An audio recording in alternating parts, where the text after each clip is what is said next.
Tooth paste లో చూసినట్టయితే చాలా రకాల కెమికల్స్ ఉంటాయండి. జనరల్ గా ఎవరం గమనించాం మనం. టూత్ పేస్ట్ లో ఒక టైటానియం ఆక్సైడ్ అని ఒక కెమికల్ ఉంటుంది. ఇప్పుడు 2012 లో కూడా దాని మీద study that can cause ADHD. మనం 2 years నుంచే వాళ్ళకి పళ్ళు తోగుతూనే ఉంటామండి విత్ టూత్ పేస్ట్. కానీ ఎప్పుడైనా అసలు ఈ టూత్ పేస్ట్ లో ఏముంటాయని ఎప్పుడైనా గమనించామండి? దాంట్లో ఉండే కెమికల్స్ ఏంటి వాటి వల్ల?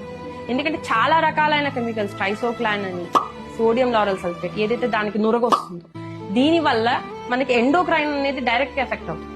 థైరాయిడ్ డిస్రప్టర్ అండి. ట్రైసోక్లాన్ అని మీరు కనుక చూసినట్టయితే it is a thyroid disruptor.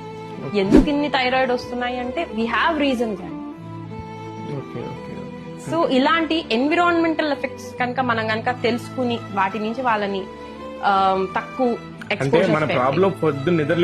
Start అవుతుంది.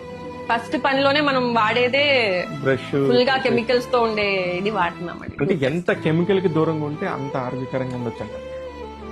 మనకి డీటాక్సింగ్ కెపాసిటీ అయినా ఉండాలండి. కానీ ఎంత డీటాక్సింగ్ కెపాసిటీ ఉన్నా రోజు మనం అదే కెమికల్ ని వేస్తూ ఉంటే మాత్రం అది కూడా ఫెయిల్ అయ్యింది. సో మనం వాడేది నేను చెప్పే ఒకటే ఇన్స్ట్రక్షన్, రీడ్ ద లేబుల్స్. ప్రతి వాళ్ళం చదువుకున్నాం, ప్రతి వాళ్ళం ఆర్ గ్రాడ్యుయేట్స్. వాళ్ళు చదివేటట్టుగా ఇవ్వరండి, కావాలని చాలా మనం అలవాటు పడలేదు అంతే.